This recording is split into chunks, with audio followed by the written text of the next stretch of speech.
Okay, once again, homework for chapter 4 due midnight next week, Thursday the 23rd. Also, I do expect to grade your last homework assignment over the weekend. I think I have a scheme that'll work. Any questions? All right, let's start. Feel free to chat at me.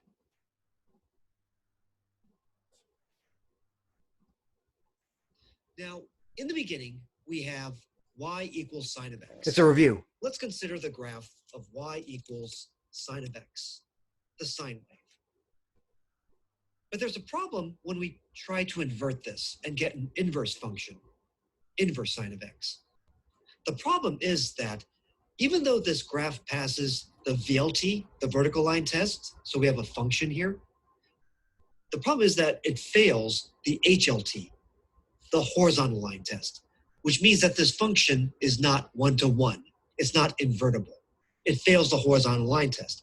I can take a horizontal line here that intersects the graph in more than one point.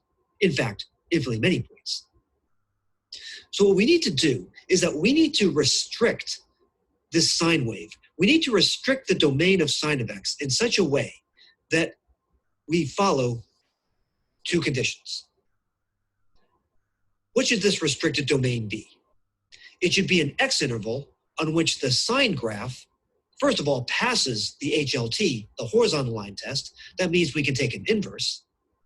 That's an inverse function.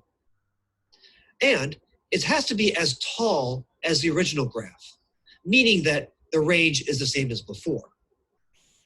Because I could say, hey, origin, the point 0, 0, if I grab that, that passes the HLT.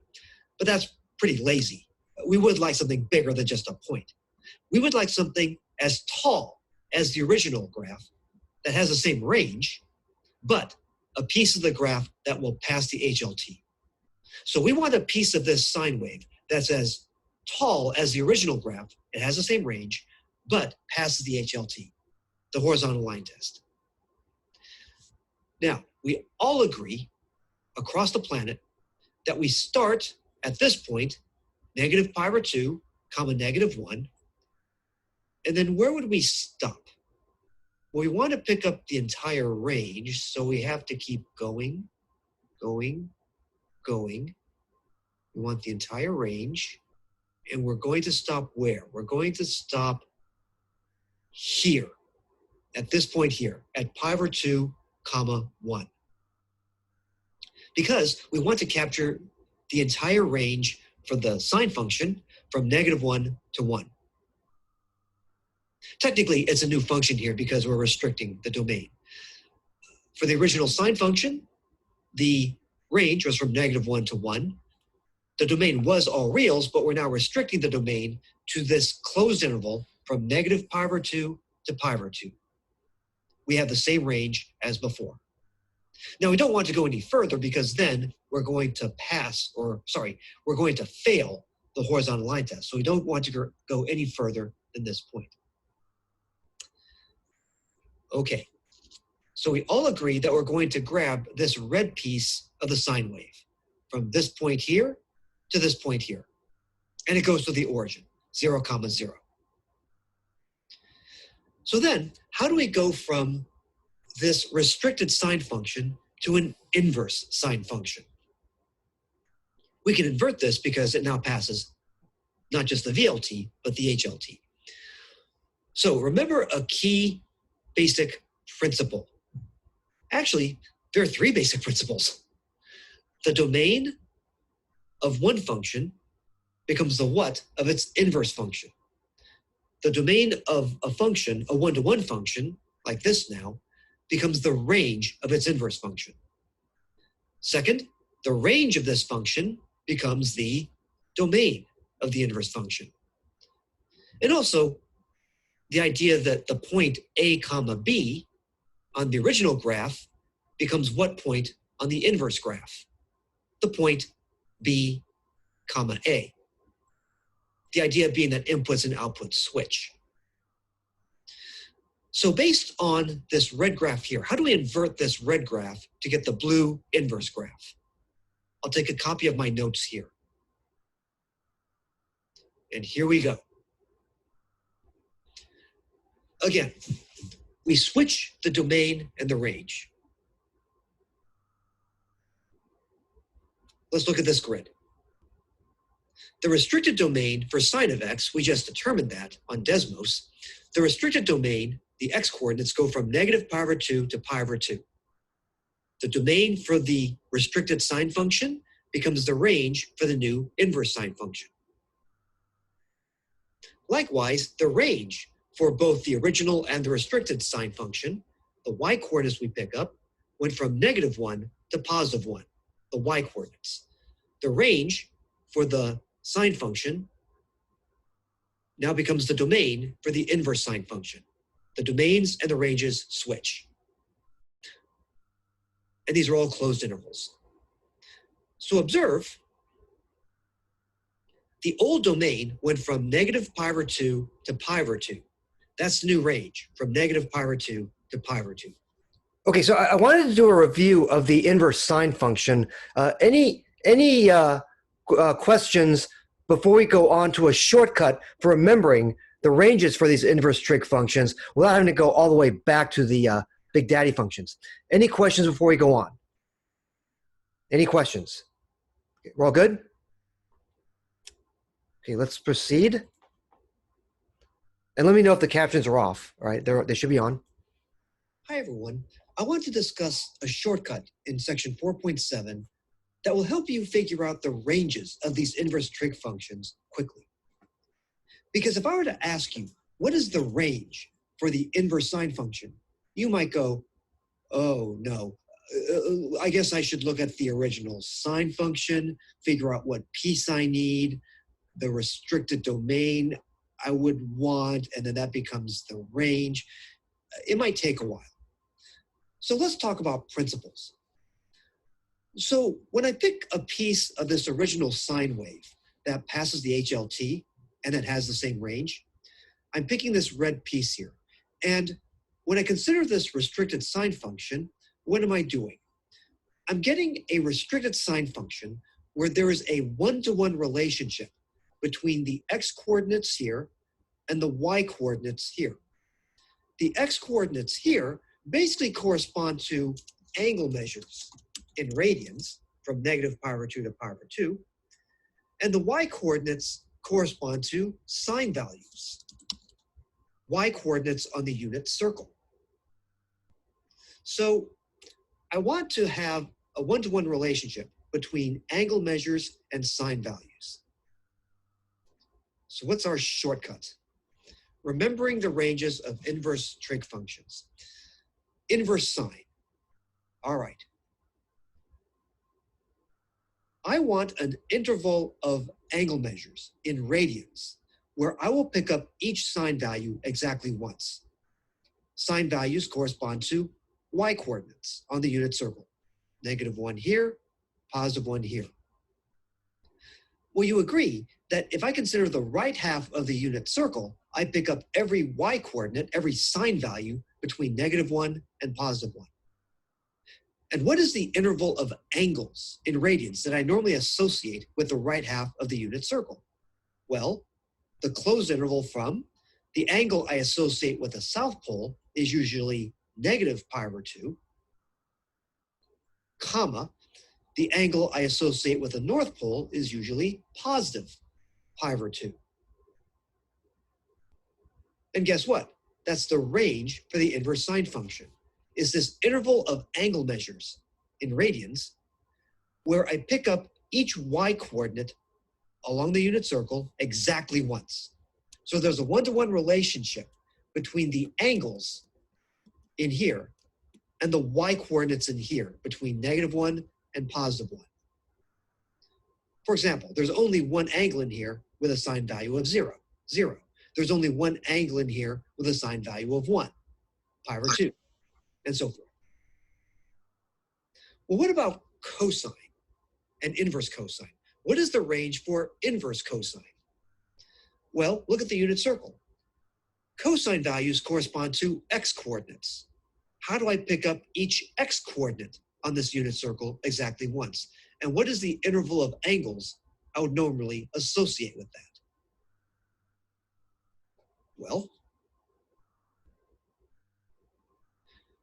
To pick up each x-coordinate on this unit circle exactly once, how do I pick up each x-coordinate from -1 to +1 exactly once on this unit circle?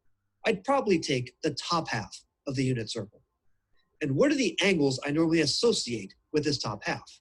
The closed interval from 0 radians over here to pi radians over here. And that's going to be the range for inverse cosine. And there's a one-to-one relationship between the angles in this interval and the various cosine values, the various x-coordinates on this unit circle. There's only one angle in here whose cosine value is 1, 0 radians. There's only one angle in here whose cosine value is -1, pi radians, and so forth. Now, what about inverse tangent? How do I pick up every tangent value exactly once? Tangent is slope. How do I pick up each slope value exactly once? In such a way where I don't have to worry about undefined slopes.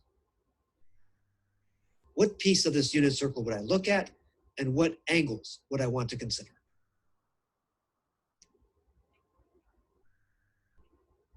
All right, how do we pick up each tangent value or slope exactly once? I would probably take these angles in quadrants 4 and 1.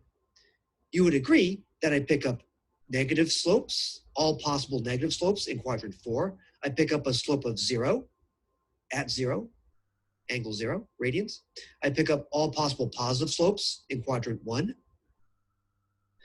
But remember, tangent of pi over 2 is undefined, and tangent of negative pi over 2 is undefined. So I don't want to reach these endpoints over here. How do I pick up each tangent value or slope value exactly once? I consider the open interval from negative pi over 2 to positive pi over 2. And unlike the other ranges, this is an open interval because I don't want the endpoints over here. This is the range for inverse tangent because there's a one-to-one relationship between every angle in this interval and every tangent or slope value between here and here.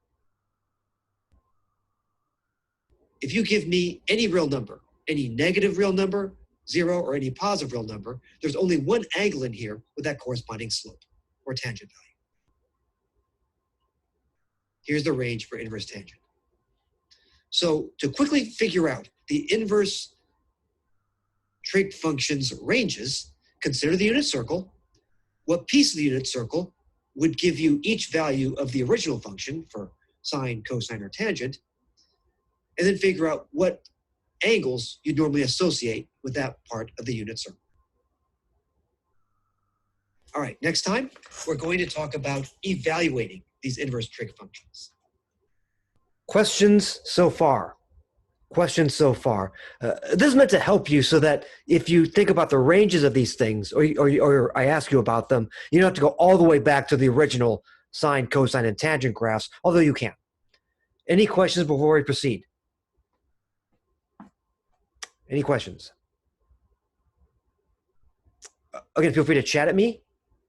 Let's go on.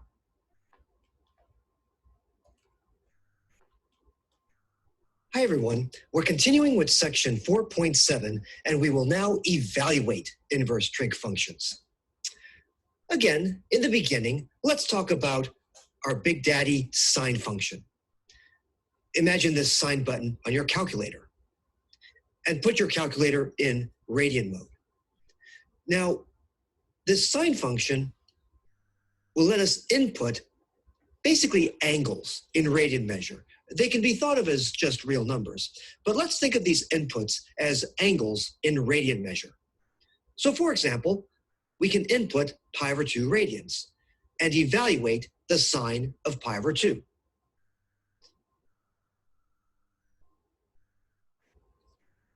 Well, the sine of pi over 2 is going to be what? It's going to be 1.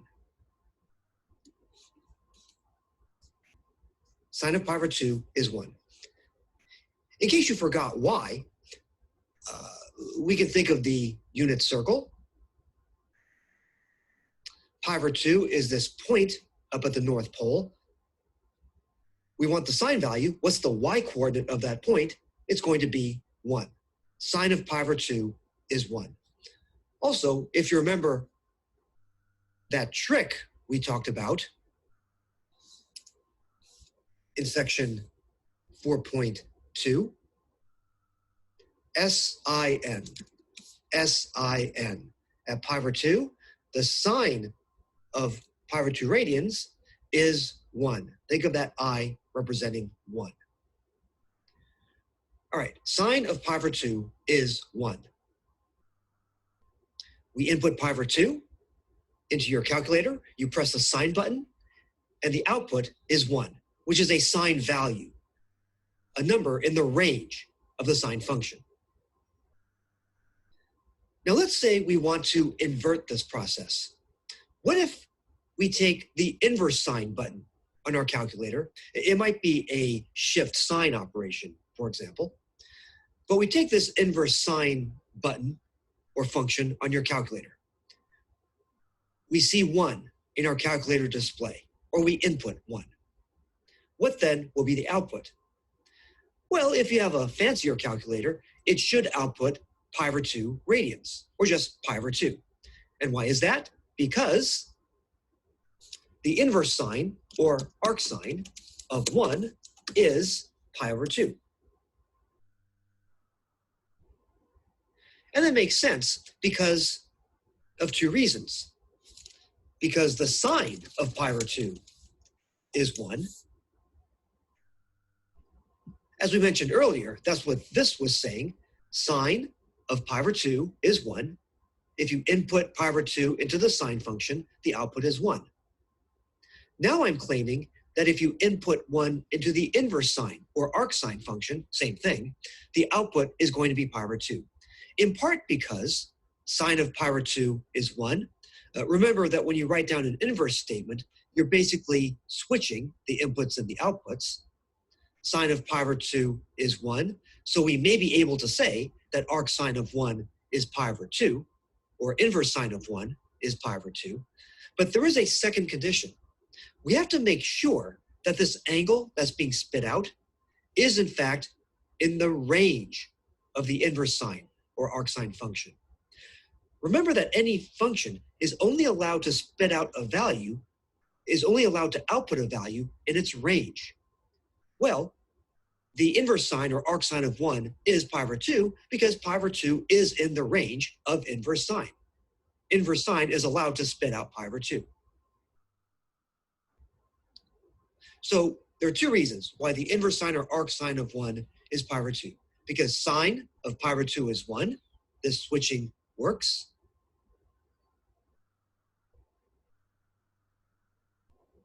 One here, 1 there, pi over 2 here, pi over 2 up there.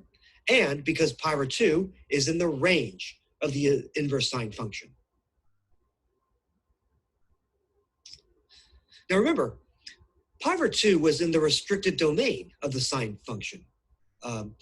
Remember when we restricted the sine function, we went from negative pi over 2 to pi over 2. Pi over 2 was legal. It was a legal input. It was in the restricted domain. And when that happens, this loop-to-loop works perfectly. We start with pi over 2, input into the sine function, the output is 1. And then if you take 1 and input into the inverse sine function, the output is pi over 2, which is the same as the original input at the very beginning.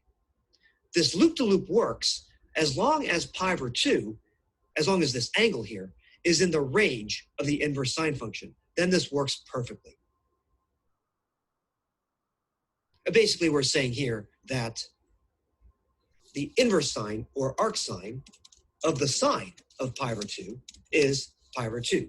You input pi over 2, and the ultimate output is pi over 2. We'll talk more about these inverse properties later. All right. Okay, so that's a basic example, which I'm going to elaborate further on. Any questions before we go on? We're going to evaluate. How do you figure out the inverse sine of various values? But you have to understand this idea of reversing or inverting the sine process. Questions? Any questions? I don't really understand why the interval for tangent is sorry. Why the interval for? Do you mean inverse sine or inverse Inverse tangent, I meant. inverse tangent? Why You're- it's why it's open? Ye- yeah, when we have negative pi over 2 to pi over 2, you use parentheses. Yeah. Brackets. So let me see if I have the. Uh,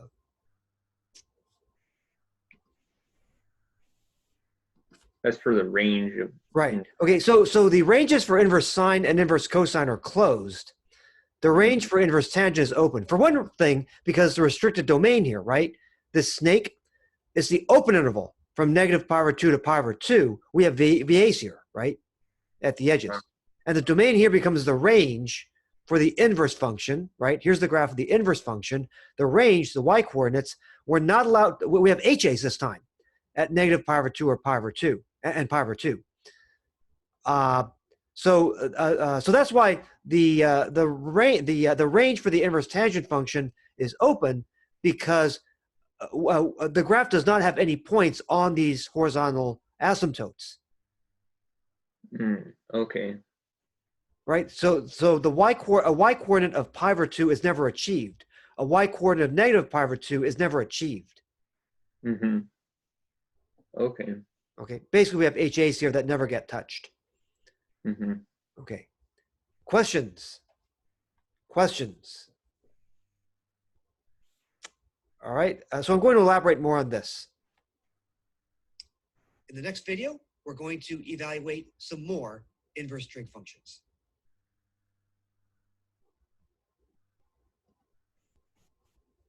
Hi, everyone. We're evaluating inverse trig functions in section 4.7. Remember that for this Big Daddy sine function, the inputs are basically angles, and the outputs are basically sine values, numbers between -1 and +1.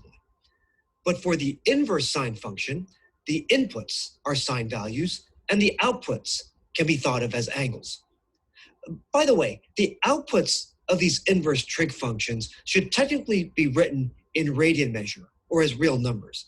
Later on, when we do applications, we may write these in degrees, like 90 degrees. Again, why is the arc sine or inverse sine of 1 equal to pi over 2? When we input 1 here into inverse sine, why is the output pi over 2? For two reasons. Because sine of pi over 2 is 1. Remember, we have this switching between inputs and outputs for the inverse statement. And because pi over 2 is in the range of the inverse sine function. That's really critical. Functions can only output values in their ranges.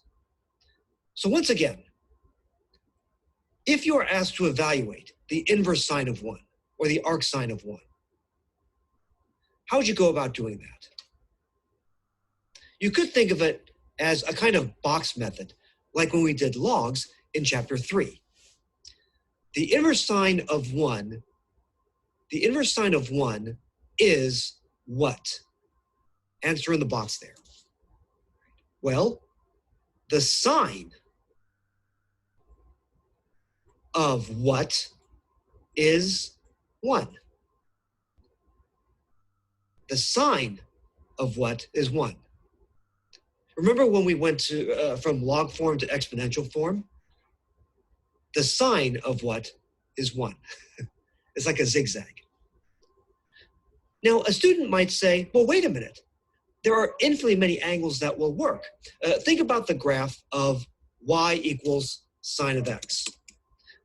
By the way, on Desmos, if you use the wrench here, not only can you use projector mode to make things clearer, but on the x-axis, you can use a step size of, say, pi over 2 or some fraction of pi in order to get these kinds of values as tick marks. All right, y equals sine of x. We want to know for what angles will the sine value be 1? Well, sine of pi over 2 is 1, but also sine of 5 pi over 2 is 1, sine pi of 9 pi over 2 is 1, sine of -3 pi over 2 is 1. There are infinitely many angles whose sine value is 1. But remember, we're restricting the sine function to this restricted domain from negative pi over 2 to pi over 2. We're only supposed to consider this piece of the sine wave, only the piece from this point, negative pi over 2, negative 1, to this point, pi over 2, 1. And if you look at this red piece over here, of these various angle measures for x, the only angle whose sine value is 1 is pi over 2. So we have to fill in this box with pi over 2. Because that's in the restricted domain. So the answer here is pi over 2. A faster way of seeing that is if you look directly at the inverse sine function. Here's a graph of the inverse sine function. What is the inverse sine of 1? The answer, the output, is pi over 2, the y-coordinate of this point. The inverse sine of 1 is pi over 2. Y equals arc sine of x. The inverse sine of 1 is pi over 2. Why? Because pi over 2 is in the range of the inverse sine function.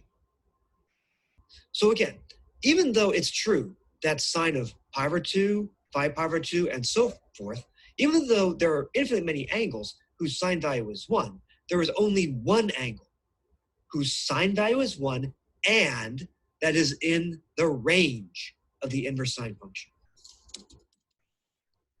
Pi over 2. 5 pi over 2 is not in the range. If you say that the answer to this is 5 pi over 2, that's no credit because you do not know the range of the inverse sine function. Or you don't know that a function is only allowed to spit out outputs in this range, and that's bad either way. The inverse sine of 1 is pi over 2. It's not 5 pi over 2. You have to keep the range in mind. That's why we kept hitting that theme like in previous videos. We'll do some more examples in the next video. Okay, so we really hit that one example over and over. Inverse sine of 1 is pi over 2. Questions?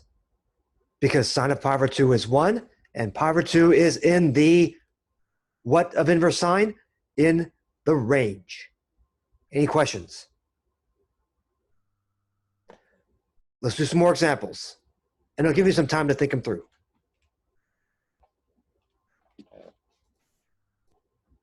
Hi, everyone. We're continuing with section 4.7 on evaluating inverse trig functions. First off, here's a cute meme I found online. Actually, it should say, hey girl, what's your inverse sine? Because the inverse sine of 1 is pi over 2. But let's go back to business. All right. Let's evaluate the inverse sine or the arc sine of negative root 2 over 2. And I'll give you 20 seconds to figure this out. I'll give you a few hints first. Again, what are we looking for? We're looking for an angle. We're looking for an angle. The inverse sine or arc sine of negative root 2 over 2 is what angle? First of all, you agree that negative root 2 over 2 is a sine value. In fact, it's a famous sine value. It's a famous special sine value. It's not like negative 10 or something. So we will have an answer. It will not be undefined. So what we want then is an angle such that the sine of box, the answer, is negative root 2 over 2. You're looking for an angle whose sine value is negative root 2 over 2. And it has to be in the range of the inverse sine function. In the range of the inverse sine function. Arc sine. So two conditions here. The sine value has to be negative root 2 over 2, and it's got to be in the range of inverse sine or arc sine. 20 seconds, go.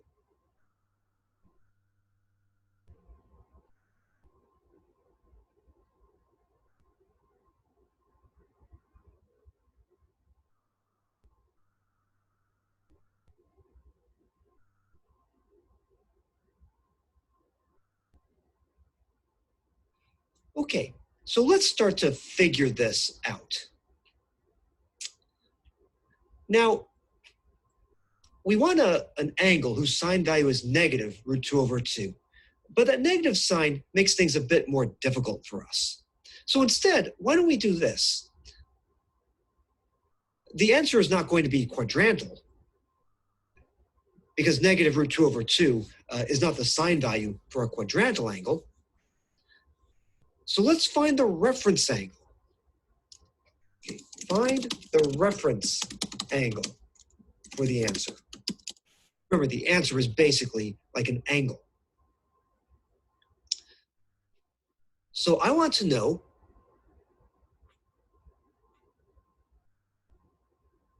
a nice acute reference angle such that the sine of that angle is positive root 2 over 2. Positive root 2 over 2. So consider the unit circle. I want an acute reference angle whose sine value is positive root 2 over 2. And I hope you remember that that's going to be pi over 4. In fact, that's the inverse sine of positive root 2 over 2. But we want the inverse sine of negative root 2 over 2. And that's going to be a brother for pi over 4. But in which quadrant? Well, in what two quadrants is the sine value going to be negative? In what two quadrants will the sine value be negative? In quadrants 3 and 4. It's like y coordinate. The sine value is negative in quadrants 3 and 4. But now wait, we also need our answer to be in the range of the inverse sine or arcsine function. And what is the range for the inverse sine function? From negative pi over 2 down here, I'll put this in red. From negative pi over 2 down here at the south pole, up through positive pi over 2 up at the north pole. So I want an angle in either quadrants 1 or 4. So which is the only quadrant where the sine value is negative and it's going to help us with the range for inverse sine? It's got to be quadrant 4. We need a brother for this angle in quadrant 4. So a student might say, oh, I guess the answer is going to be 7 pi over 4. Because the sine of that is negative root 2 over 2. That part's right, but is this the answer?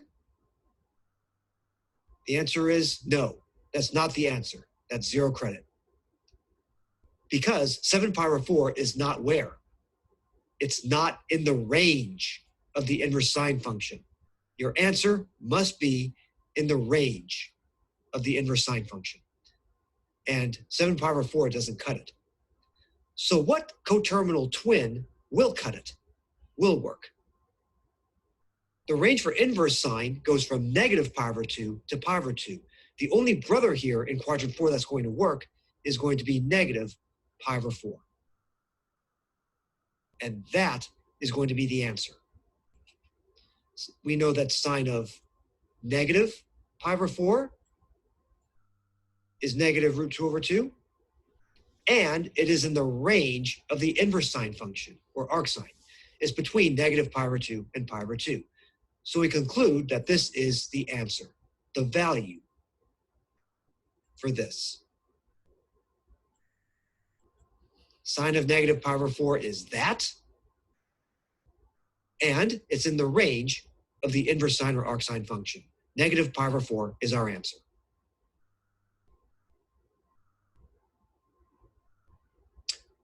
Next up.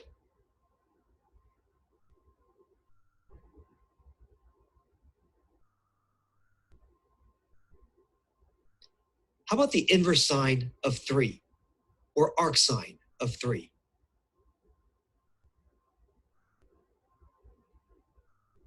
The inverse sine of 3 is what angle? Well, wait a minute. The sine of what equals 3. Is any real radian measure going to work in this box? The answer is no.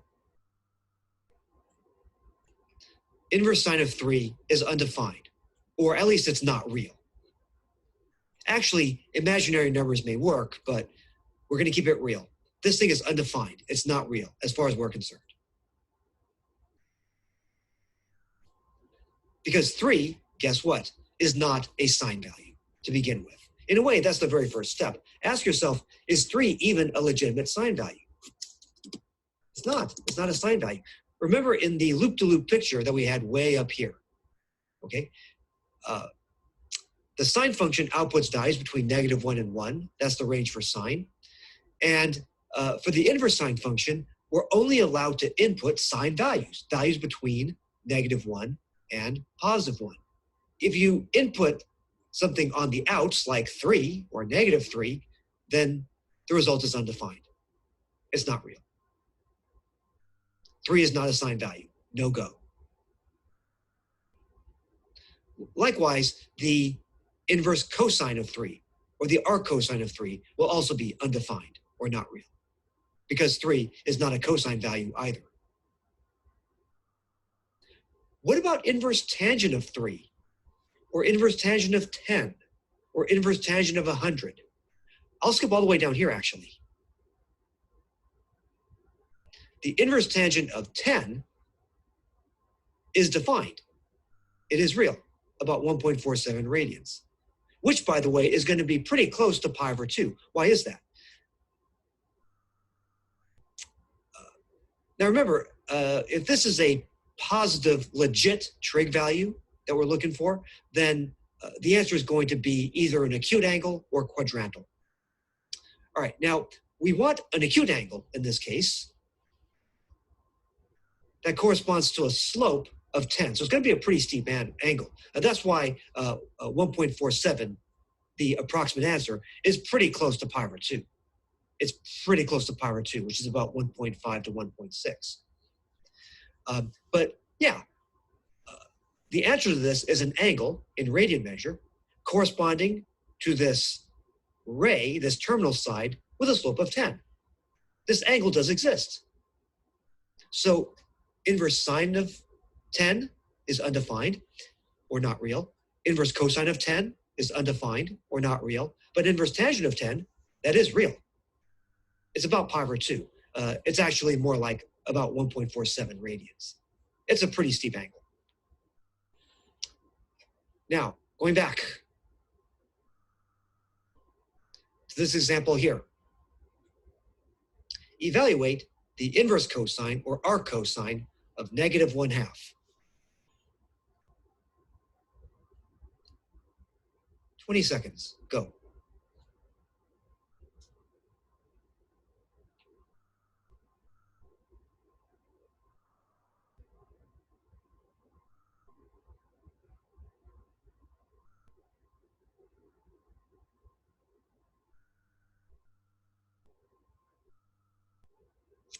So let's try to figure this out.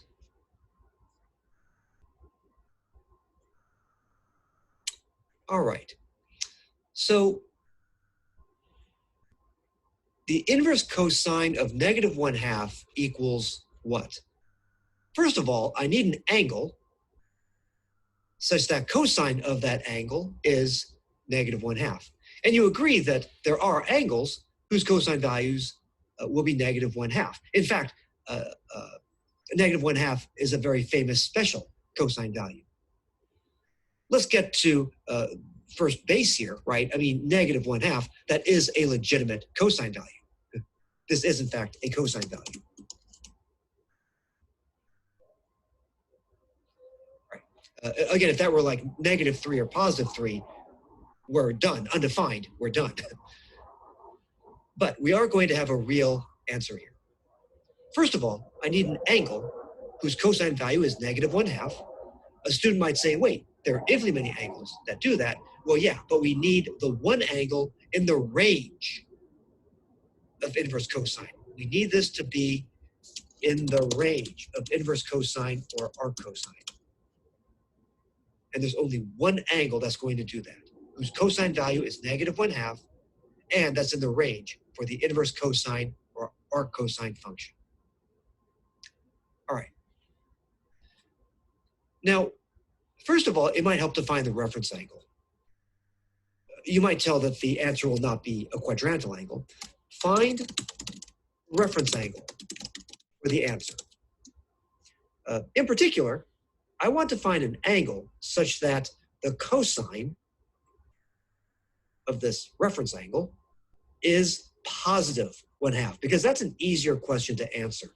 In fact, you might have a table or a unit circle picture ready-made for this. The cosine of what famous acute reference angle is +1/2? Well, it's going to be sort of to the left. It's going to be the steep angle. It's going to be π/3. That's the reference angle for the answer. But it's not the answer. Okay, it's the reference angle for the answer. It's the reference angle. But wait, in red, we want to get the actual answer. So first of all, cosine of what will give us -1/2?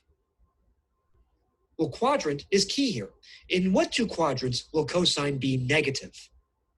Cosine is like x-coordinate on the circle. Cosine will be negative in either quadrant 2 or quadrant 3. The cosine value, or x-coordinate on the circle, will be negative. Now it's a question of range, because the answer has to be in the range of our cosine, or inverse cosine. The range for inverse cosine, remember, goes from 0 radians up through pi radians. So which quadrant does the answer have to be in? The answer has to be in quadrant 2. We need a brother for this point over here. The answer has to be a quadrant 2 angle, because quadrant 3 angles are not in the range for our cosine. So who's the key famous brother we want in quadrant 2 that's in the range between 0 and pi? Only one. 2π/3. That's got to be the answer. We know cosine of 2π/3 is -1/2. And again, 2π/3 is in the range of the inverse cosine or arc cosine function. The range, by the way, is from 0 to pi. So the answer here is going to be 2π/3. And don't put any other angles. If you put any other angles, that might be no credit, because then you don't know what a function is. Remember, a function is not allowed to spit out more than one value. So if you put more than one value here, I have the right to give no credit, because you don't know what a function is. That's a problem. Way back in chapter 1. Okay, 2π/3. Next up, we're going to talk about the inverse properties, which will be the subject of the next video. So before that, and of course, practice makes perfect. It's going to help a lot when you get practice on the homework for 4.7. Any questions before we go on? Any questions? I just have one question. How Yes. do you figure out the ranges? Oh, the range? Yeah. So the shortcut involved those unit circles, like I was saying. So that was part, over here. So basically, what are the angles that have a one-to-one relationship with the possible sine values, or y-coordinates, from -1 to 1? It's this closed interval from -π/2 to π/2. And we all agree to take this interval. That's the range for the inverse sine function, because we pick up each sine value exactly once. For inverse cosine, how do we pick up each cosine value exactly once? This top half of the circle, 0 to pi.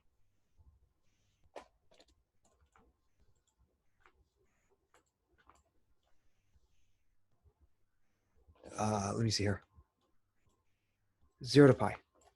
And for inverse tangent, how do we pick up each slope exactly once in such a way that we don't have to deal with any places where tangent or slope goes undefined, nice and smoothly? It's very similar to inverse sine, except we have to exclude these poles because tangent's undefined here. There's a one-to-one relationship between these angles and these tangent values. Remember, the results or outputs for inverse trig functions are basically angles. And these are meant to be shortcuts. Any questions?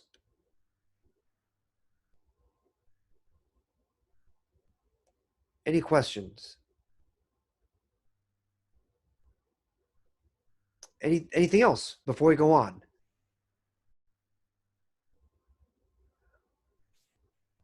All right, let's discuss the inverse properties.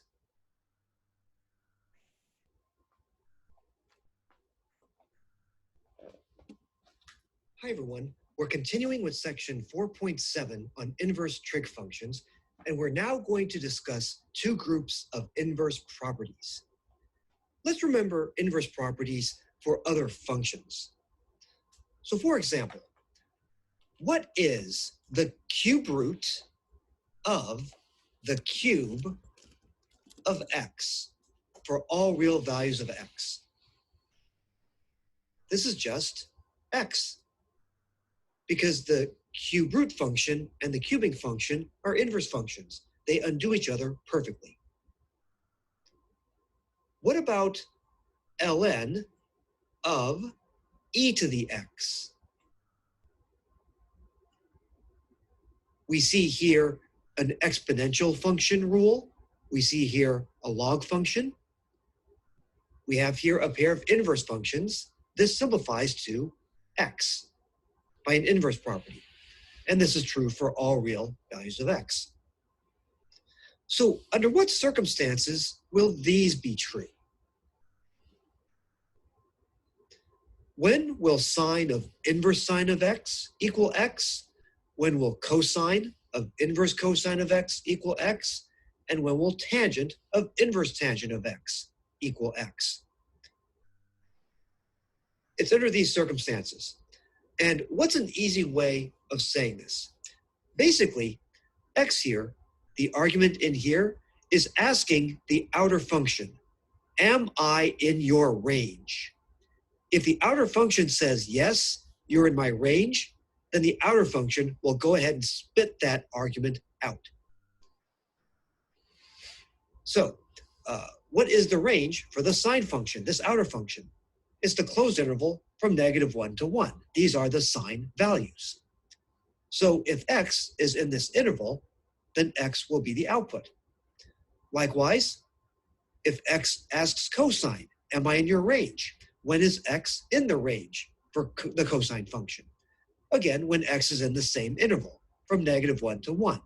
These are the possible cosine values. So under these circumstances, the output will be x. When x here asks tangent, am I in your range? Tangent is very liberal. Tangent says, hey, every real number is in my range because any real number can be a slope. Positive, negative, 0, a million, negative a million. The range for the tangent function is all real numbers. So we have these very nice inverse properties for group 1, provided that x, the inside argument here, is in the range of the outer function, sine, cosine, or tangent. Otherwise, your answer will be undefined. For example, if you try to put a 3 here, the inverse sine of 3 is undefined, or not real, and you're dead right there. The answer will be undefined. That's the case for these top two. For this third one is very liberal. You can put in any real value for x, and you'll get that result as your final output, because tangent is so liberal. As an example, what if we put a 1 here? I claim that you get 1 as an output. We can see that in the picture we saw earlier. Here's the inverse sine function, down here in blue. If you input a value of 1, that's a sine value, the output will be pi over 2, because the inverse sine of 1 is pi over 2. We've certainly beaten that into the ground. And then, if you take the sine of pi over 2, the result is 1. So we're basically saying that, okay, the arcsine or inverse sine of 1 is pi over 2. That's what this says over here. If you input 1 into inverse sine, the output is pi over 2. And if you take the sine of arcsine of 1, you're taking the sine of pi over 2, and the sine of pi over 2 is 1. So the sine of arcsine of 1 is 1. Arcsine of 1 is pi over 2. You take the sine of that, and you're back to 1. Your final output was your inside input. And again, this works beautifully as long as you have a legitimate sine value. Or if you have cosine and inverse cosine, a legitimate cosine value, it's the same set of numbers, the closed interval between -1 and 1. If you're dealing with tangent and inverse tangent, this could be any real number. And then the final output will be the number, the input.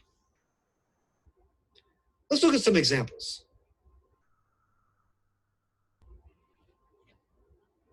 All right, example.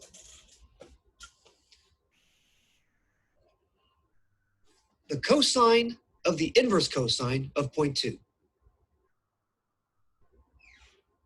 The cosine of the inverse cosine of 0.2. The answer will be 0.2 because the inside argument here, 0.2, is asking the outer function cosine. Hey, am I in your range? Cosine says, yes, you're in my range. You are a cosine value. You're between -1 and +1. So I can spit you out, and I do spit you out. The answer is 0.2. It's you. Of course, this works because we have cosine here and inverse cosine there. If you mix up functions, if you have, for example, sine here and inverse cosine in there, then we need to use a right triangle approach, which we'll discuss in a later video. By the way, if we have sine and inverse sine, the result will also be 0.2. Now, cosine of inverse cosine of 10. Well, 10 asks cosine, am I in your range? Cosine says, no, because you're not between -1 and 1. You're not a cosine value, which means I cannot spit you out, and this overall expression is undefined. Inverse cosine of 10 is dead right there. Finally, tangent of inverse tangent of 10, that is 10. Because 10 asks tangent over here, hey, am I in your range? And tangent is very liberal. Tangent says, hey, every real number is in my range. So if you're any real number, I'll spit you out. And 10 does get spit out. Again, it's important that we have tangent here and inverse tangent inside here. If we have something like inverse sine or inverse cosine in there, then we use a different technique. Actually, inverse sine of 10 and inverse cosine of 10, you're dead meat. That would be undefined, and the whole thing would be undefined. If this were a value like 1/2, for example, then we might need a right triangle technique or something like that. Anyway, that's group 1. Next, we're going to look at group 2 for the inverse properties, a second set of inverse properties. So basically, what happens if the inverse trig function is on the outside and the regular trig function is in the inside? And of course, these are partners, inverse sine and sine, inverse cosine and cosine, inverse tangent and tangent. We're not mixing things up. We're not having, for example, inverse sine and cosine. Then we'll need a right triangle approach like in a later video.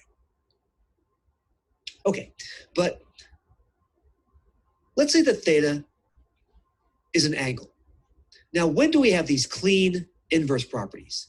If you input theta, when can we get theta as our final output? If the inverse trig function is on the outside and the regular trig function is on the inside. Well, this angle theta is going to ask inverse sine. Again, it's going to ask the outer function. Am I in your range or not? And if theta is in the range of this outer function, in this case inverse sine, then theta will be the output. It will be the answer.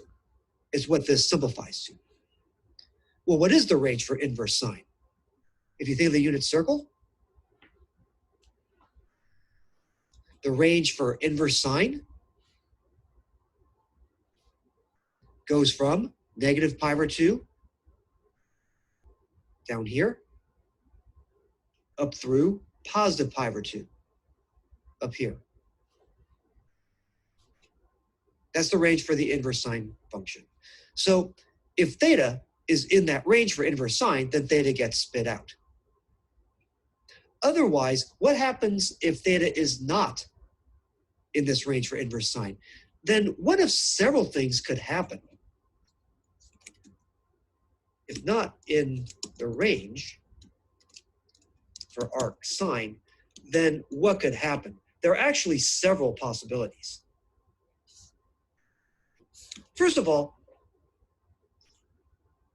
the answer could be a quadrantal angle, like pi or 3 pi over, well, actually, no.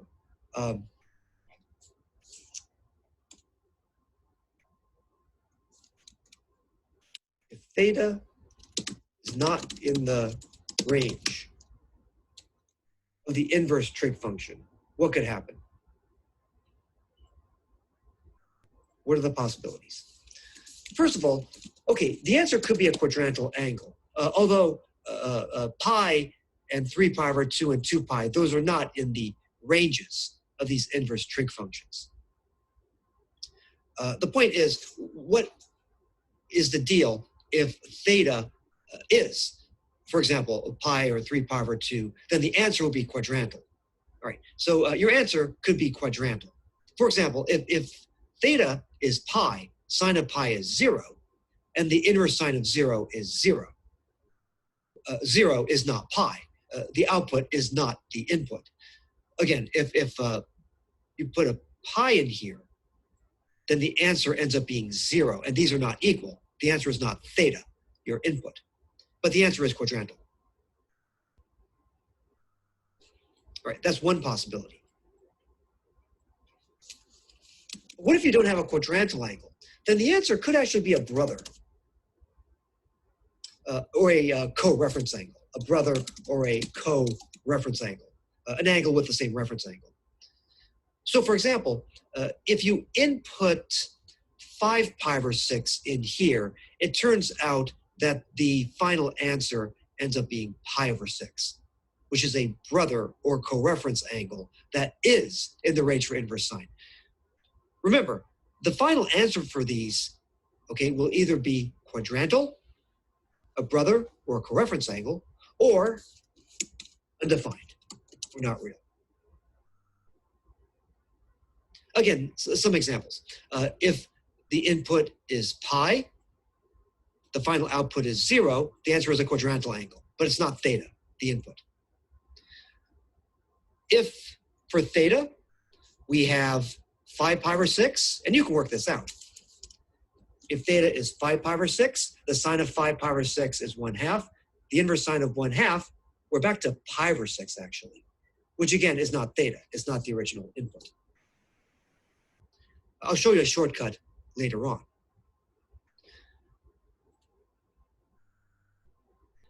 Undefined, well, that could happen in the tangent case down here actually. Here, tangent actually has some restrictions, because if you try to plug in pi over 2 for tangent, tangent will have none of it. Tangent of pi over 2, you're dead right there. That's undefined. The whole thing blows up. So tangent is not so liberal in this case. All right, so again, if theta is in the range of the outside function, which is an inverse trig function, then you get theta if theta is in the range of the outside function. So in both group 1 and group 2, the inside argument is asking the outer function, am I in your range? If it is in the range of the outer function, then the input becomes the final output. It's perfect. It's a great inverse property. It works cleanly. But if, here in this case, if theta is not in the range of that outer function, an inverse trig function, then the answer will not be theta itself. It'll either be some other quadrantal angle, some other brother or coreference angle, or the answer is undefined. All right. Back to these range issues. Theta asks inverse cosine here. Am I in your range? Well, the range for inverse cosine is from 0 to pi. That's like the top half of the unit circle. If theta is in here, then theta is the output. For inverse tangent and tangent, theta asks inverse tangent, am I in your range? Now, inverse tangent is not so liberal as tangent and inverse tangent were back in group 1. Inverse tangent is not so liberal. See, the range for tangent is all reals. The range for inverse tangent is not all reals. It's only this interval. We don't even pick up the South Pole and the North Pole. We actually exclude the South Pole and the North Pole, but we do get everything in between. The range for inverse tangent is very similar to the range for inverse sine, except the range for inverse tangent is open. If theta is in this interval, then theta is spit out. For example, if theta is pi over 4 or pi over 6 or negative pi over 6, then that angle gets spit out in the end. But if theta is not in this interval, then the answer is something else. It could be a quadrantal angle, some other quadrantal angle. It could be some other brother or coreference angle. Or, for example, if theta is pi over 2, the answer is undefined.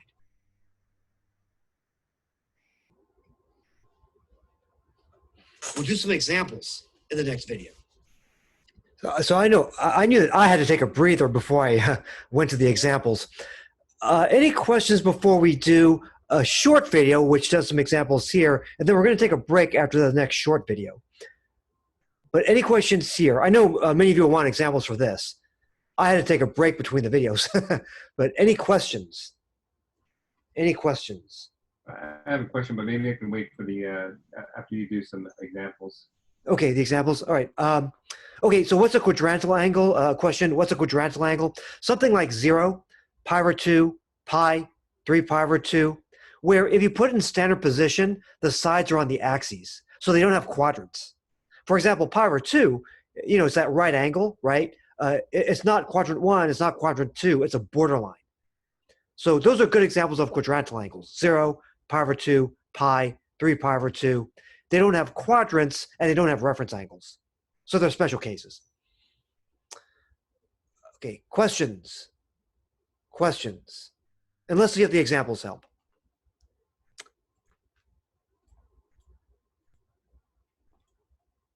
Hi everyone, we're continuing with section 4.7 and we're going to do examples for group 2 of the inverse properties. Now for these, if the angle theta is looking over at this outer inverse trig function, and if we have a pair of partner inverse functions here, like inverse sine and sine, if theta is in the range of the outer function, in this case inverse sine, then theta will be the final output, the final answer, what this simplifies to.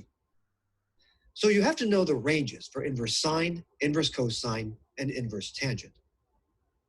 Notice that the acute angles from 0 to pi over 2 are all in all of these ranges. So if theta is acute, then certainly theta is the final output. So for example, take here pi over 10. Pi over 10 is an acute angle, it gets spit out. Pi over 10 asks this outer function, inverse sine, am I in your range? And by the way, inverse sine and sine are corresponding inverse functions. They're partners. Pi over 10 asks the outer function, inverse sine, am I in your range? Inverse sine says, yes, you're between negative pi over 2 and pi over 2. Well, certainly you're acute. So the acute angles work for all three of these cases. I will spit you out, pi over 10. So this entire expression simplifies to pi over 10. I don't even care what the sine of pi over 10 is. It's an irrational number. As a decimal, it goes on forever and ever. The final answer is pi over 10. So if theta is any angle inside this interval, this range for inverse sine, then that value for theta is the final output. Now, if theta is not in the range of this outer function, then the result could either be some other quadrantal angle, some other brother or coreference angle, or undefined. But the answer will not be theta. If theta is not in the range of the outer function, then by definition of the range, this outer function is not allowed to spit out that value for theta. You're going to get one of these. Now, it's not so much that you have to remember these three possibilities if theta is not in the range. It could be just a matter of you working it out and you see what you get. So for example, let's consider the inverse sine of the sine of 5 pi over 6. The inverse sine of the sine of 5 pi over 6. Now, will this property up here in the upper left work for this value of theta? Well, 5 pi over 6 is not acute, so I'm a little suspicious. 5 pi over 6 asks this outer function, and by the way, inverse sine and sine are partner inverse functions. 5 pi over 6 asks this outer function, am I in your range? Inverse sine says, 5 pi over 6, well, that's not between negative pi over 2 and pi over 2. In fact, you're not even in the right quadrant. 5 pi over 6 is a quadrant 2 angle. And certainly quadrant 2 angles are not covered in the range for the inverse sine function, so I know that the answer will not be 5 pi over 6. So one way that you can work this out and get the correct angle is to just do it brute force. Do it step by step. What is the sine of 5 pi over 6? It's 1/2. The inverse sine of 1/2 is pi over 6. So you can go step by step and figure this all out. But there's a faster way of doing this. If you think that these steps might be a bit too tricky, there's a fast way of doing this.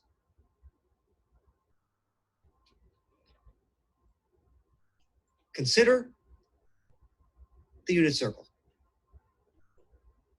Now, 5 pi over 6 is a quadrant 2 angle over here. And it does have a sine value, but the problem is that 5 pi over 6 is not in the range for the inverse sine function. Unlike the case for pi over 10. You see, for pi over 10 asks arc sine, am I in your range? Pi over 10 asks arc sine, am I in your range? And arc sine, inverse sine says yes, so pi over 10 gets spit out.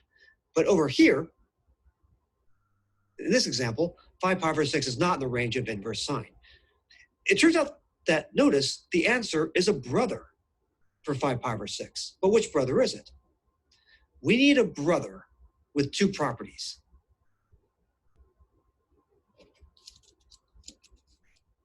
We need a brother with two properties. We need a brother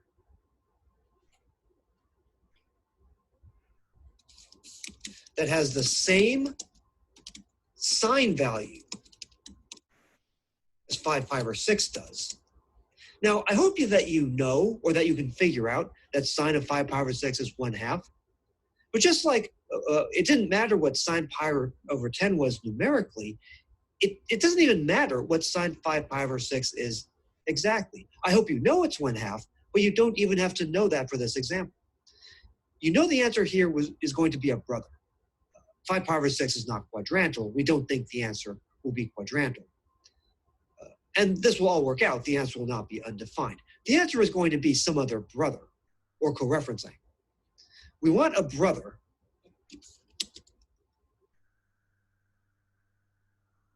or coreference angle with two properties. We want a brother with the same sine value that 5 pi over 6 does. It turns out that sine value is 1/2, but that doesn't even matter. We're going to use symmetry. we're going to use symmetry.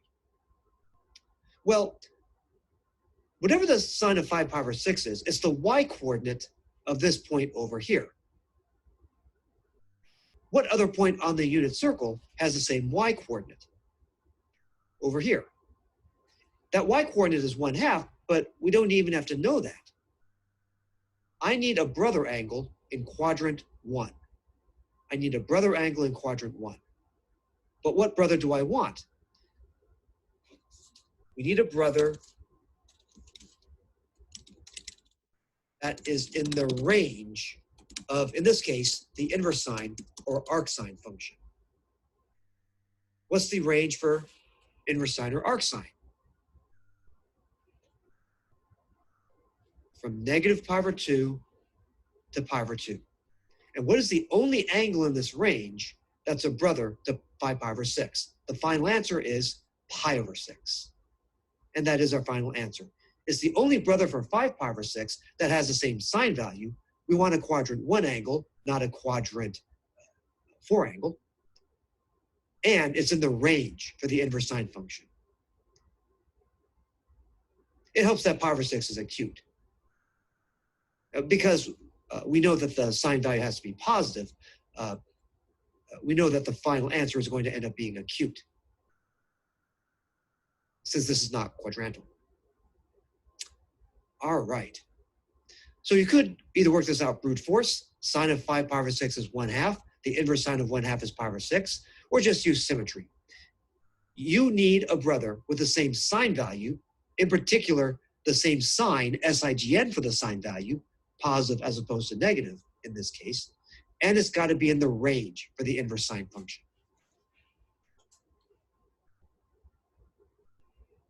All right.